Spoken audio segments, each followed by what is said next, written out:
Af hverju eigum við að fara í bólusetningu? Það skiptir eiginlega ekki öllu máli hvaða sjúkdóm við erum að tala um. Það er gríðarlega mikilvægt að allir fari í bólusetningu. Bólusetning er kölluð bólusetning því að fyrsta bólusetningin var búin til út frá bólusótt sem var sjúkdómur sem var gríðarlega erfiður. Það voru 300 til 500 milljónir sem dóu úr bólusótt bara á 20. öldinni í heiminum. Þannig að það er mjög mikilvægt að það var búið til bóluefni fyrir bólusótt og bólusótt er horfin. Það er búið að eyðinni af jörðinni. Annar sjúkdómur sem var bólusett fyrir er barnaveiki. Barnaveiki var sjúkdómur sem var mjög skæður líka á Íslandi.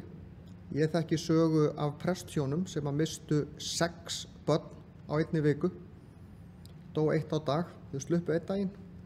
Þessi 6 börn liggja sitt hvoru megin við hurðina í kirkjugarðinu, sitt hvoru megin fyrir utan hurðina á kirkjunni, þar sem á bænum þar sem ég ólst upp. Þetta gerðist á 19. öld. Þannig að bólusetningar þær eyða þessum hættulegu sjúkdómum. Við erum að bólusetja fyrir stífkrampa, kíghósta, mænusótt, öllum mögulegu og núna COVID.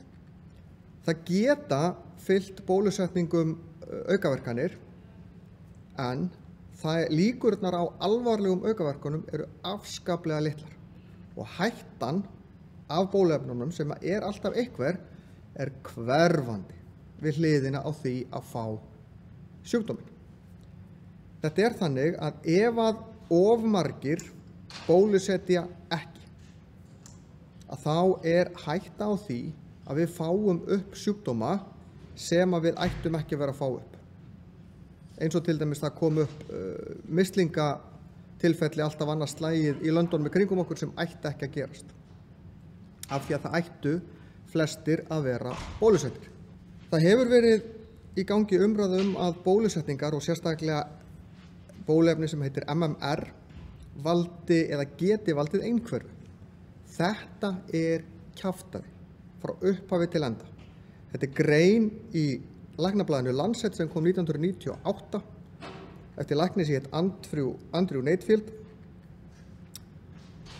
Hann falsaði þessa grein eða þessa rannsókn sem þessi grein er byggð á. Þetta var bara bull frá upphafi til enda. Það verður enginn geta sýnt fram á með nokkurum alvöru rannsóknum að nokkur bóluefni, ekki þetta eða nokkuð annað, valdi einhverju. Þetta er bara kjaftaði frá upphafi til enda. Hann var að vinna fyrir fólk sem að átti einhver börn og vantaði blóraböggul, eitthvað til þess að fara í málið. Þannig að þetta var bara kjaftaði. Þannig að það eiga allir að fá bólusetningu, burt séð frá hver sjúkdómurinn er, því að það er samfélagslegt mál. Leið og það eru of margir ekki bólusettir, þá getur sjúkdómurinn komist á kreik aftur. Þetta á við COVID, þetta á við alla þessa sjúkdóma. Þannig að bólusetningar eru gríðarlega mikilvægar. Það eru örfáir alltaf sem get ekki fengið bóluefni, út af undirliggjandi sjúkdómum, út af ofnæmi, út af hinnu og þessu. Þetta er ekki margir, en ef þeir eru í lífshættu, ef við hinn sem getum fengið bóluefni gerum það ekki.